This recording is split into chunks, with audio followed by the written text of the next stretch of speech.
الحمد لله رب العالمين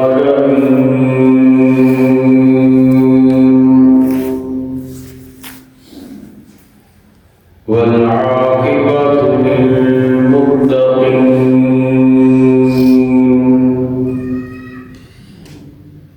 الصلاة والسلام على أشرف الأنبياء والمرسلين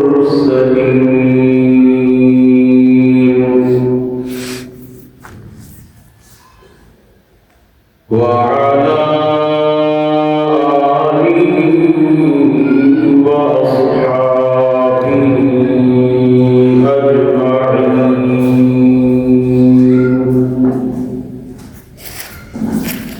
أما بعد فأعوذ بالله من الشيطان الرجيم. بسم الله الرحمن الرحيم.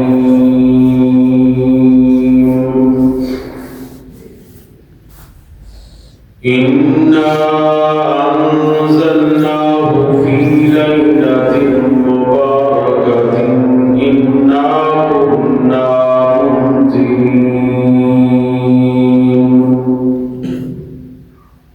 قال النبي صلى الله عليه وسلم: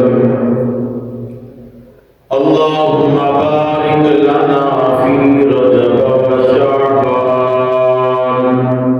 وبلغنا رمضان.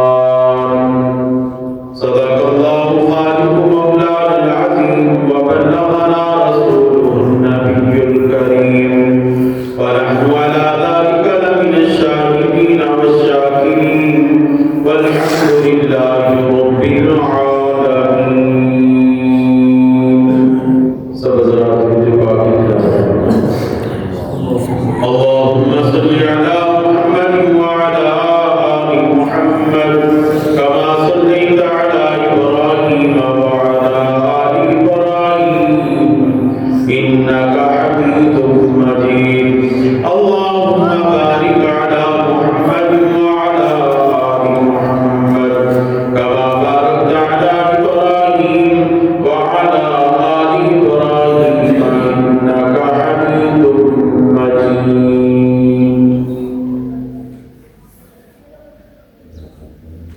میرے انتہائی واجب الاحترام برادران اسلام، معزز سامعین، بزرگوں، عزیز دوستوں، بھائیوں،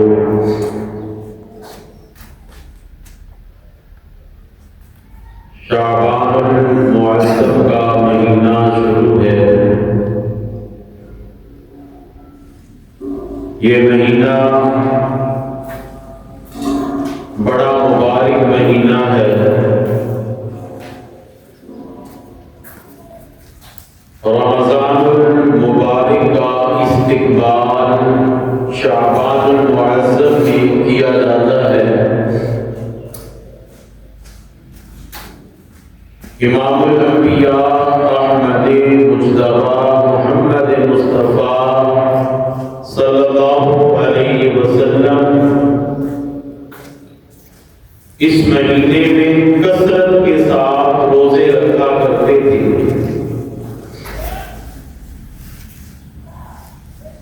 آپ سے پوچھا گیا کہ آپ اس مہینے میں کثرت کے ساتھ روزے کیوں رکھتے ہیں؟ تو نبی کریم صلی اللہ علیہ وسلم نے ارشاد فرمایا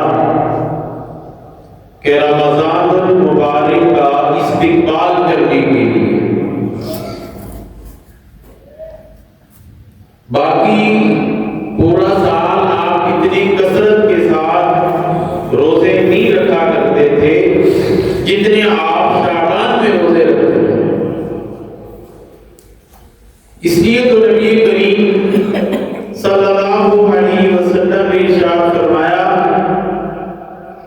الشعبان شہری والرمضان شہر اللہ. کہ شعبان میرا مہینہ ہے اور رمضان یہ اللہ کا مہینہ ہے. تو اس شعبان المعظم میں ایک رات بڑی شان والی رات ہے جس کو شب برات کہا جاتا ہے۔ یہ مغفرت کی رات ہے، برکت کی رات ہے، اللہ سے مناجات کرنے کی رات ہے، عبادت کرنے کی رات ہے، اللہ سے مانگا جاتا ہے۔ اور اس رات میں اللہ تبارک و تعالی لاتعداد لوگوں کی مغفرت فرما دیتے ہیں۔ حضرت اماں عائشہ صدیقہ طیبہ طاہرہ سلام اللہ علیہا فرماتی ہیں کہ نبی کریم صلی اللہ علیہ وسلم شب برات میں میرے گھر میں آرام فرما رہے تھے، میرے حجرہ مبارک میں تھے۔ اچانک حضور علیہ الصلوۃ والسلام اپنے حجرے مبارک سے اٹھتے ہیں اور باہر تشریف لے جاتے ہیں۔ حضرت اماں عائشہ صدیقہ فرماتی ہیں میں نے یہ سوچا کہ شاید آپ کسی اور بیوی کے ہاں تشریف لے جا رہی ہیں، تو میں بھی پیچھے پیچھے باہر آ گئی، حضور علیہ السلام کو تلاش کر رہی ہوں کہ آپ کہاں تشریف لے گئے۔ میری نظر جنت البقیع قبرستان میں پڑتی ہے۔ حضور علیہ السلام قبرستان میں کھڑے ہیں اور وہاں آپ ہاتھ اٹھا کے اللہ سے اپنی امت کی گناہگاروں کے لیے دعا فرما رہے ہیں۔ حضرت اماں عائشہ صدیقہ رضی اللہ تعالیٰ عنہا فرماتی ہیں میں بھی جلدی جلدی پیچھے پہنچ گئی۔ آپ نے بہت بڑی لمبی دعا فرمائی، میرے ہاتھ تھک گئے، میرے ہاتھ نیچے کر لیے، پھر اوپر کر لیتی، پھر نیچے کر لیتی، پھر اوپر کر لیتی۔ حضور علیہ السلام کی اتنی لمبی دعا تھی۔ پھر جب آپ نے دعا کر لی تو پھر میں نے عرض کیا یا رسول اللہ آپ اس وقت رات کے اس ٹائم میں اور قبرستان میں کھڑے ہیں، اس کی کیا وجہ ہے؟ حضور صلی اللہ علیہ وسلم نے ارشاد فرمایا اے عائشہ تجھے پتہ نہیں آج کون سی رات ہے؟ میں نے عرض کیا یا رسول اللہ آپ کو ہی پتہ ہوگا کون سی رات ہے۔ حضور علیہ السلام نے فرمایا اے عائشہ آج شب برات ہے اور اس رات میں اللہ تعالیٰ دعاؤں کو قبول فرماتا ہے، اور اس رات میں قبیلہ بنو کلب کی بکریوں کے اوپر جتنے بال ہیں اس سے زیادہ اللہ اپنی امت اپنے بندوں کی بخشش فرما دیتا ہے۔ قبیلہ بنو کلب یہ مدینہ طیبہ میں ایک قبیلہ تھا جو بکریاں رکھتا تھا، کثیر تعداد میں ان کی بکریاں تھیں جو ان گنت تھی، گنی نہیں جا سکتی تھی، اتنی بکریاں تھیں۔ پھر حضور علیہ السلام نے فرمایا قبیلہ بنو کلب کی جتنی بکریاں اور بکریوں کے جتنے بال ہیں، بتا گن سکتے ہیں بال؟ ایک بکری کے بال گننا مشکل ہے، اور قبیلہ کی کتنی بڑی بکریاں ہوں گی، کتنی زیادہ بکریاں ہوں گی۔ فرمایا ان بکریوں کے جتنے بال ہیں ان سے زیادہ اللہ کی رات گناہگار بندوں کی بخشش فرما دیتا ہے۔ یعنی لاکھوں بے شمار کثرت سے گنایا کثیر تعداد میں اللہ تعالیٰ جو ہے وہ جہنمیوں کو بخش کر جنت میں پہنچا دیتا ہے، اور جتنے گناہگار اللہ سے بخشش مانگتے اللہ ان کی قبول فرماتا ہے۔ نبی کریم صلی اللہ علیہ وسلم کا یہ فرمان ہے کہ شب برات میں اللہ تبارک و تعالیٰ آسمان دنیا میں تشریف لے آتے ہیں۔ یہ جو پہلا آسمان ہے اس کو آسمان دنیا کہا جاتا ہے۔ سورج جب شعبان کی 14ویں کا سورج غروب ہوتا ہے تو اللہ تعالیٰ آسمان دنیا میں تشریف لے آتے ہیں، اور ساری رات اللہ کی طرف سے یہ اعلان ہوتا ہے کوئی مانگنے والا جس کو میں عطا کروں، ہے کوئی بخشش طلب کرنے والا جس کو میں بخش دوں، ہے کوئی تنگ دست جس کو میں عطا کروں۔ یہ ساری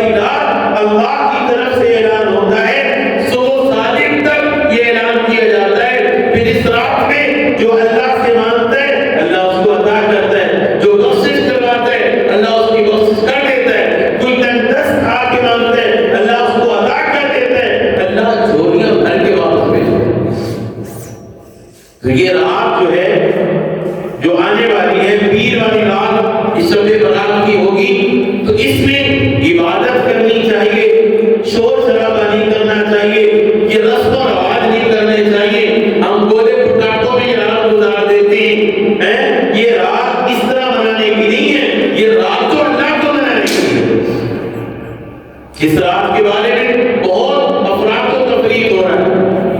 کچھ لوگ ایسے ہیں اس رات کی فضیلت کو مانتے ہی صرف سے انکار کر دیتے ہیں کہ اس رات کی کوئی فضیلت نہیں. ایسے بھی لوگ ہیں یہ جتنی حدیثیں سب کا انکار کرتے ہیں یہ حدیث ضعیف ہے، یہ حدیثیں ضعیف ہے، من گڑت ہے، نعوذ باللہ ایسے کہہ کے وہ رات کی فضیلت کو مانتے ہی نہیں. اور کچھ لوگ ایسے ہیں جو فضائل کو ماننے کے ساتھ ساتھ اپنی طرف سے اضافہ کر لیتے ہیں. حالانکہ اس رات میں انفرادی عبادت کی فضیلت ہے، اجتماعی عبادت کی فضیلت نہیں ہے. کوئی اجتماعی عبادت اس رات میں منقول ہی نہیں ہے، ثابت ہی نہیں ہے. اور بہت سارے لوگ اس رات کو پتہ نہیں کیا کیا کرتے ہیں، مسجد میں بیٹھے لگا دیں گے، سجا دیں گے، بازار سجا دیں گے اور پھر جو ہے تراغا ہو جائے گی، پھر اجتماعی نوافل پڑھتے ہیں، صلاۃ و تسبیح کے اعلان ہو جائے گے، بھائی آ جائے صلاۃ و تسبیح کی جماعت ہو جائے گی، جماعت ہوگی، یہ ہوگا. یہ کچھ بھی ثابت نہیں ہے. کچھ لوگ مانتے نہیں، کچھ مانتے ہیں تو پھر زیادہ آگے نکل جاتے ہیں. اور ہم اہل سنت والجماعت والے معتدل ہیں، اعتدال کو مانتے ہیں. جو بات حضور سے ثابت ہے، صحابہ سے ثابت ہے، قرآن و سنت سے ثابت، ہم وہ کریں گے بس. اس سے زیادہ آگے بڑھنے کی اجازت نہیں ہے. اب وہ اتنا آگے بڑھتے ہیں کہ صلاۃ و تسبیح کی جماعتیں ہو رہی ہیں، حالانکہ نفل کی کوئی جماعت نہیں ہے. اجتماعی عبادت فروغ دے رہے ان کو بنا لیا اجتماعی عبادت، حالانکہ اس رات میں انفرادی عبادت ہے، اجتماعی نہیں ہے. انفرادی نفل پڑھو، انفرادی تسبیحات کرو، انفرادی بیٹھ کے اللہ کو مناؤ، مناجات کرو، رو رو کے اپنی بخشش کرو، یہ کام کرنے کے ہیں. دکھلاوا نہیں ہے. آ جاؤ بھائی آ جاؤ، اعلان ہو رہے ہیں، مسجد بھر گئی، اب جماعتیں ہو رہی ہیں، نفلوں کی جماعتیں ہو رہی ہیں. یہ کچھ بھی ثابت نہیں ہے. یہ بڑھ کے اللہ کے حکم سے بڑھ کے اپنے کام کر رہے ہیں. یہ افراط و تفریق کا شکار. یہ دونوں معروف ہیں. جو انکار کر گئے وہ بھی معروف، جو انہوں نے حد سے آگے تجاوز کر دیا، اپنی مرضی شامل کر لی نفس کو راضی کرنے کے لیے. جماعتیں ہو رہی ہیں، بڑے بڑے خطاب ہو رہے ہیں، حلوہ پوڑیاں بن رہی ہیں اور بانٹی جا رہی ہیں. یہ کام شروع ہو گئے. اس رات کو، یہ رات کو انفرادی اجتماعی کے لیے، انفرادی عبادت کے لیے کہ اللہ کو راضی کیا جائے. اور نبی کریم صلی اللہ علیہ وسلم نے ارشاد فرمایا بعض بدبخت ایسے ہیں جن کی اس رات کی بخشش نہیں ہے. بعض بدبخت کا لفظ ہے حدیث میں، بعض بدبخت ایسے ہیں جن کی اس رات کی بخشش نہیں ہے. حالانکہ اللہ کتنی بخشش کر رہا ہے، قبیلہ بنو کلب کی بکریوں کے بالوں سے زیادہ اللہ گناہگاروں کی بخشش کر رہا ہے اس رات میں. اور حضور علیہ السلام نے فرمایا بعض بدبخت ایسے ہیں جن کی اس رات کی بخشش نہیں ہے. وہ ساری رات نفل پڑھتے رہے، ساری رات دعائیں کرتے رہے، ساری رات تسبیحات کرتے رہے، ساری رات اللہ سے مانگ کے مانگتے رہے، اللہ ان کی بخشش نہیں کرے گا. ان میں سے پہلا مشرک، شرک کرنے والا، اس کی بخشش نہیں. شرک کے بڑے طریقے لوگوں کو پتہ بھی نہیں ہوتا، وہ شرک کر جاتے ہیں اور پھر معافی بھی نہیں مانگتے. مشرک جو ہے، جو شرک کر رہا ہے، وہ سمجھتے ہی نہیں ہے کہ میں گناہ کر رہا ہوں. اللہ کی ذات اور اللہ کی صفات میں غیر اللہ کو شریک ٹھہرانا یہ شرک ہے. اور اس کے لیے بڑے طریقے لوگوں نے بنا لیے. ان الشرک لظلم عظیم، قرآن پاک میں اللہ فرمایا شرک بہت بڑا ظلم ہے. شرک کیا ہے؟ بہت بڑا ظلم ہے. انما المشرکون نجس، مشرک ناپاک ہے، پلید ہے. تو مشرک کی اس رات بخشش نہیں. ہاں اس رات سے پہلے وہ توبہ کر لے یا اللہ آج کے بعد شرک نہیں کروں، آج کے بعد شرک نہیں کروں، پھر جو ہے اس کی بخشش ہو سکتی ہے. وگرنہ نہیں. شرک بھی کر رہا ہو اور اس رات آ کے توبہ بھی کرے، غیر اللہ کو پکار بھی رہا ہو، غیر اللہ کو جو ہے وہ نظر و نیاز بھی دے رہے غیر اللہ کے نام کی، اور جو ہے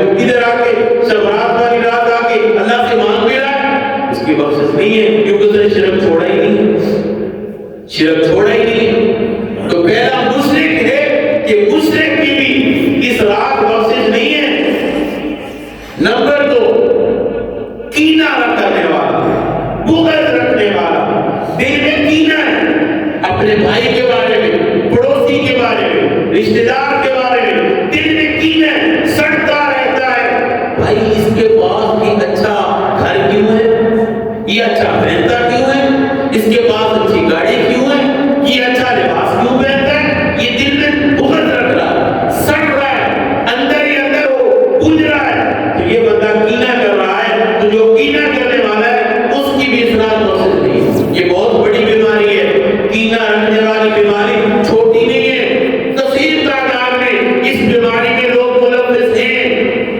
کوئی بھائی سے سڑ رہا ہے، کوئی رشتے دار سے سڑ رہا ہے، ایک کوٹھی یار بڑی بنا لی انہوں نے، تیز دل میں پڑ رہا ہوگا ہمارا مکان تو چھوٹا ہے، اس کا بڑا کیوں بن گیا، اب ساڑ پیدا ہو رہا ہے۔ جس کے دل میں اپنے بھائی کے بارے میں ساڑ پیدا ہو جائے وہ سمجھ لے میرے دل میں کینہ ہے، اس کے پاس بھائی گاڑی کیوں ہے، یہ تو میرے پاس ہونی چاہیے تھی، اس کے پاس کیوں ہے، یہ ساڑ پیدا ہو گیا، یہ کینہ ہے، یہ بیماری ہے۔ یہ اچھا کیوں کہتے ہیں، یہ ساڑ پیدا ہو گیا، یہ کینہ ہے، اسی کو بغض کہا جاتا ہے۔ تو بغض رکھنے والا، کینہ رکھنے والا، اس کی بھی اصلاح پروسیس نہیں ہے۔ ہاں اصلاح سے پہلے پہلے وہ توبہ کر لے، یا اللہ میرا دل سب کے بارے میں صاف ہے، میں سب کو صحیح مانتا ہوں، میرے دل میں کسی کے بارے میں کوئی بغض نہیں ہے، سب میرے سے اچھے ہیں، تو پھر اس کی بخشش قبول ہوگی، پھر اس کی توبہ قبول ہوگی، اس کو بخش دیا جائے گا۔ بات سمجھ آ رہی ہے؟ یہ بہت بڑی بیماری ہے۔ اور تیسرا فرمایا والدین کا نافرمان، ماں باپ کو ستانے والا، گالی دینے والا، بات بات پہ ماں باپ کو برا بھلا کہنے والا، تو ماں باپ کے نافرمان کی بھی اصلاح ہو سکتی ہے۔ چاہے جتنی مرضی عبادت کرتا رہے، نفل پڑھتا رہے، تسبیحاں پڑھتا رہے، ساری رات روتا رہے اللہ کے سامنے، جب تک ماں باپ سے معافی نہیں مانگ لیتا اس کی بھی اصلاح پروسیس نہیں ہے۔ تو یہ بہت بڑا گناہ ہے، ہم اس کو گناہ نہیں سمجھتے، حالانکہ حضور علیہ السلام کا فرمان کیا ہے، حدیث ہے، جو ماں باپ کا نافرمان ہے اس کی نماز بھی قبول نہیں ہے، اس کا روزہ بھی قبول نہیں ہے، اس کا حج بھی قبول نہیں ہے۔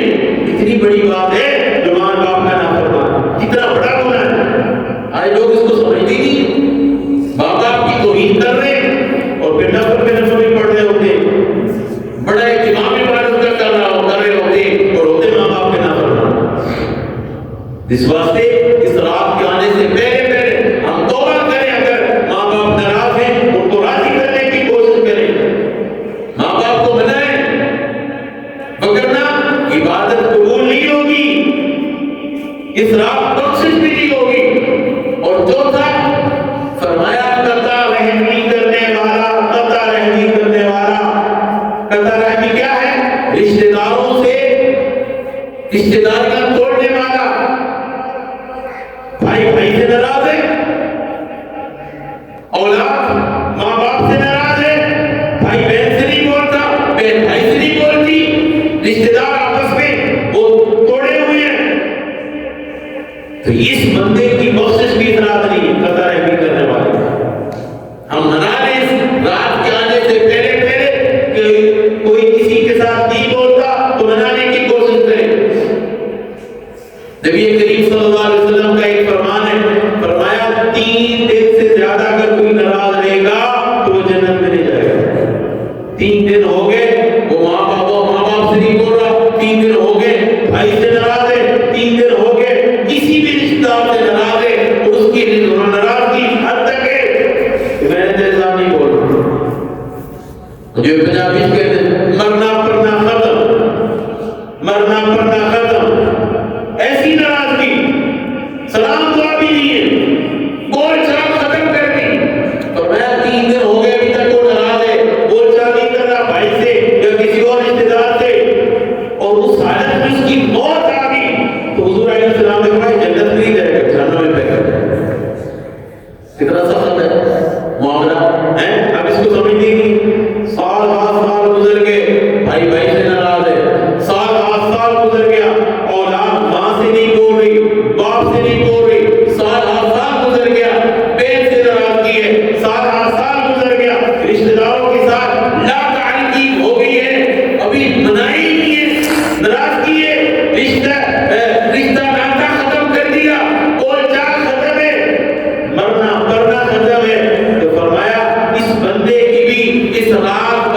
نہیں ہوگی. ہاں اس رات سے پہلے اگر اس نے صلح کر لی, ناراضگی ختم کر لی, پھر ہو سکتا ہے. سمجھ آ رہی ہے؟ ہم میں سے کتنے ایسے ہیں جو بھائی بھائی سے ناراض ہو, ہم چھوٹی چھوٹی باتوں پہ ناراض ہو جاتے ہیں. چھوٹی چھوٹی باتوں پہ بھائی بھائی سے ناراض ہو کے بیٹھا ہے, اولاد ماں باپ سے ناراض ہو کے بیٹھی ہے, بہن بھائی سے نہیں بول رہا, اس نے مجھے رشتہ نہیں دیا تھا, میں کیوں بولوں؟ اس بات پہ سب کا بھائی بھائی سے نہیں بول رہا, سب کی بہن بھائی سے نہیں بول رہی, بھائی بہن سے نہیں بول رہا.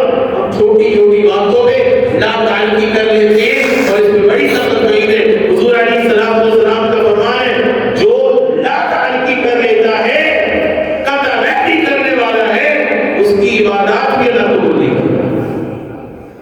کتنا بڑا گناہ ہے. اور فرمایا پانچواں, شراب پینے والا. شراب پینے والے کی اصلاح پروسیس نہیں ہے. دو گناہ ایسے ہیں جب بندہ کرتا ہے تو ایمان دل سے نکل جاتا ہے. فرمایا ایک شراب پینا, بندہ جب شراب پیتا ہے تو اس وقت ایمان دل سے نکل جاتا ہے, اگر وہ اس وقت مرے گا تو کافر ہو کے مرے گا.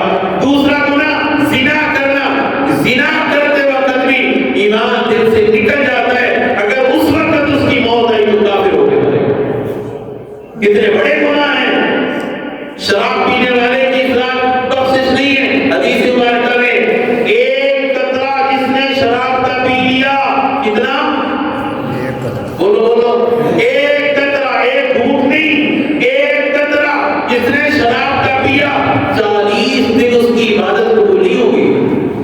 40 دن اس کی نماز قبول نہیں, عبادت قبول نہیں, کچھ بھی کر لے لیکن اس کی عبادت قبول نہیں. ایک قطرے میں جو گلاس پورا پی جائے اس کا کیا حال ہوگا؟ تو شراب حرام قرار دی ہے. حضور علیہ السلام نے فرمایا جو دنیا میں شراب پیے گا, کل قیامت والے دن اللہ اس کو کیا پلائے گا؟ جہنمیوں کی پیٹ, جہنمیوں کا خون جسم سے نکلنے والا, اس کو پھر پلایا جائے گا کہ تو دنیا میں شراب پیتا ہے, آج اس کو پی. آج یہ عیش پرست لوگ, یہ امیر ترین لوگ, وزیر مشیر, جب ان کی شادیاں ہوتی ہیں تو شراب کے جام چلتے ہیں. مسلمان کام شراب والا, شراب پی رہے, اور شرابی بندے کی اصلاح نہیں ہے. تو میرے بھائیوں, ہم کوشش کریں, یہ رات آنے والی ہے, اس رات کے آنے سے پہلے اگر ہم ہماری اوپر ماں باپ ناراض ہیں ان کو منانے کی کوشش کریں, بھائی ناراض ہے اس کو منانے کی کوشش کریں, کوئی اور رشتے دار ناراض ہے اس کے ساتھ سلو کر لیں, اور جو ہے یہ تاریکی چھوڑ دیں. اور اگر کوئی بری عادت میں مبتلا ہے, زنا ہے, شراب ہے, اس سے پکی توبہ کر لیں. شرک کیا ہے اس سے پکی توبہ کریں, تب جا کے اس رات اللہ بخشش کرے گا. اس رات میں لا تعداد گناہگاروں کی بخشش ہو جاتی ہے. تو یہ شعبان کا مہینہ بڑی برکت والا مہینہ ہے, اور اس شعبان میں یہ جو شب رات آ رہی ہے بڑی مقدس رات ہے. اس رات میں ہم نے اللہ کو راضی کرنا ہے, کریں گے انشاءاللہ. عبادت کرنی جتنی توفیق ہو, ساری رات ضروری نہیں, جتنی توفیق دے اللہ. عشاء کی نماز پڑھیں, اس کے بعد جتنی اللہ توفیق دے, نوافل پڑھیں, قرآن پاک کی تلاوت کریں, توبہ استغفار کریں, اللہ سے معافیاں مانگیں, اللہ سے دعائیں کریں, پھر جو ہے جا کے آرام کریں, اور آگے صبح روزہ رکھیں, آگے صبح روزہ رکھیں. حضرت علی رضی اللہ عنہ سے روایت منقول ہے, حضور علیہ السلام نے فرمایا قوموا لیلا صوموا نہارا, رات کو قیام کرو یعنی نوافل پڑھو, اللہ کو راضی کرو, عبادات کرو, صوموا نہارا, آگے دن پھر روزہ رکھو. اور فرمایا یہ جو دن میں روزہ رکھا جائے گا اس کا ثواب کتنا ہے, اجر کتنا ہے؟ 1 سال کے اللہ گناہ معاف کر دے گا. 1 سال کے اللہ گناہ معاف کروا دے گا. پچھلے سال جو شب رات گزری اور اس سال کی شب رات تک جتنے گناہ ہوں گے روزہ رکھنے سے اللہ وہ سارے معاف کر دے گا. تو کوشش کریں گے انشاءاللہ. رات کی عبادت ہے, یعنی پیر کو یہ شب رات مان رہی ہے, جب پیر کی رات کو عبادت کریں گے اور آگے منگل کی صبح کو روزہ رکھیں گے. یہ بہت سارے غلط فہمی ہو